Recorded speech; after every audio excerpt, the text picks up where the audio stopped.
भारत की राजधानी दिल्ली महिलाओं के लिए सबसे अनसेफ और चुनौतियों से भरी रहती है, जैसा कि पिछले साल का एनसीआरबी का डेटा कहता है। लेकिन उन महिलाओं की चुनौतियों को कम करने में आम आदमी पार्टी की सांसद और समाज सेविका स्वाति मालीवाल अहम रोल प्ले कर रही हैं।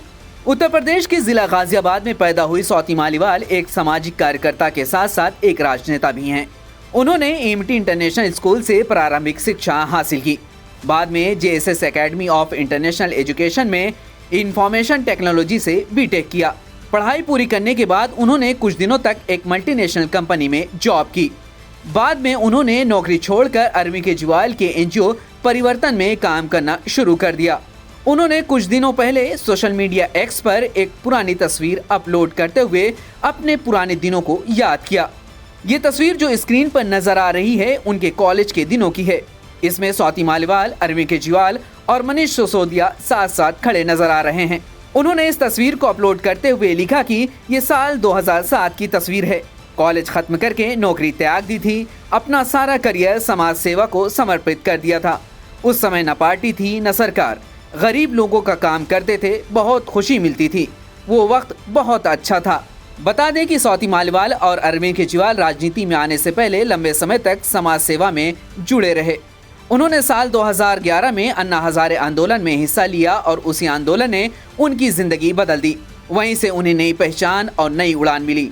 साल 2012 में आम आदमी पार्टी की स्थापना हुई, लेकिन स्वाति मालीवाल को ये फैसला पसंद नहीं आया क्योंकि वो राजनीति के बगैर समाज सेवा करना चाहती थीं। इसीलिए उन्होंने संगठन छोड़ने का फैसला किया। उसी बीच स्वाति मालीवाल ने 23 जनवरी 2012 में आंदोलन के साथ रहते हुए आपके नेता नवीन जयहिंद के साथ शादी कर ली, मगर ये शादी कामयाब नहीं रही और साल 2020 में दोनों की तलाक हो गई। साल 2013 में जब आम आदमी पार्टी ने अपना पहला चुनाव लड़ा तो स्वाति मालीवाल साथ नहीं थी, लेकिन साल 2015 में जब आम आदमी पार्टी दिल्ली की सत्ता में आई तो स्वाति मालीवाल वापस लौट आईं। अरविंद केजरीवाल ने भी सभी गिले शिकवे भुलाकर उनका स्वागत किया और उन्हें दिल्ली महिला आयोग का अध्यक्ष बनाया। वो 9 साल तक महिला आयोग की अध्यक्ष रहीं। इस बीच उन्होंने महिलाओं से संबंधित कई मुद्दों पर काम किए। साल 2018 में देश भर में बच्चियों और महिलाओं से बढ़ते दुष्कर्म के मामले के विरोध में स्वाति मालीवाल ने जंतर मंतर पर भूख हड़ताल किया था। उन्होंने ऐसे मामले में सख्त कानून बनाए जाने की मांग की थी। इस मामले में उन्होंने पीएम को एक चिट्ठी भी लिखी थी जिसमें निर्भया केस के दोषियों को तुरंत फांसी देने और रेप के किसी भी दोषी को 6 महीने के भीतर फांसी देने वाला कानून बनाने की मांग की थी और 12 साल के कम उम्र के बच्चों से बलात्कार करने वालों को मौत की सजा की मांग की थी। बता दें कि ये भूख हड़ताल 10 दिनों तक चली थी। इस पद पर रहते हुए उन्होंने दिल्ली सरकार की काफी प्रशंसा की और DCW के जरिए पीड़ित बच्चियों और महिलाओं के लिए काफी काम किए, उनको सहारा दिया, उनको रेस्क्यू किया। लेकिन बाद में उन्होंने दिल्ली सरकार पर महिला आयोग को कमजोर करने का आरोप भी लगाया। उन्होंने उस वक्त के दिल्ली के मुख्यमंत्री अरविंद केजरीवाल को पत्र लिखकर उनके मुख्यमंत्री पर महिला आयोग को कमजोर करने का आरोप लगाते हुए साल 2024 में अपने पद से इस्तीफा दे दिया था।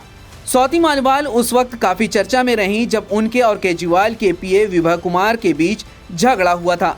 दरअसल स्वाति मालीवाल 13 मई 2024 को मुख्यमंत्री अरविंद केजरीवाल से मिलने उनके सीएम आवास पर गई थीं, जहां उनका झगड़ा केजरीवाल के पीए विभा कुमार से हुआ था।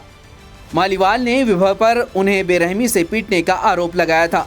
उन्होंने कहा था, विभा ने मुझे 7-8 थप्पड़ मारे। मैं चिल्लाती रही लेकिन वो मुझ पर थप्पड़ की बरसात करते रहे।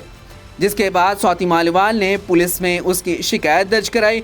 पुलिस ने कार्रवाई करते हुए विभा को गिरफ्तार करके जेल भेज दिया था। इस वाक़ये के बाद स्वाति मालीवाल और आम आदमी पार्टी के बीच जंग शुरू हो गई। अब स्वाति मालीवाल के लिए केजरीवाल एक दोस्त के बजाय रावण बन गए। बरसों की दोस्ती अब दुश्मनी में बदल गई। हालात ये हो चुके हैं कि अब स्वाति मालीवाल केजरीवाल के खिलाफ बोलने का कोई भी मौका जाने नहीं देती। वो सोशल मीडिया एक्स पर दिल्ली सरकार पर खुलकर लिखती हैं। हाल ही में एक न्यूज़ चैनल को इंटरव्यू देते हुए जब उनसे पूछा गया कि जब तक आप उनके साथ थीं तो सब कुछ अच्छा था, लेकिन अब सब खराब कैसे हो गया, उस पर उन्होंने कहा कि उस समय मेरे आंखों पर पर्दा पड़ा हुआ था, अब वो पर्दा हट चुका है। वो आदमी मनुष्य के भेष में रावण है। इसके अलावा भी वो हमेशा केजरीवाल और उनकी सरकार के खिलाफ बोलती रहती हैं। स्वाति मालिवाल के बारे में आप क्या सोचते हैं? कमेंट करके हमें ज़रूर बताएं।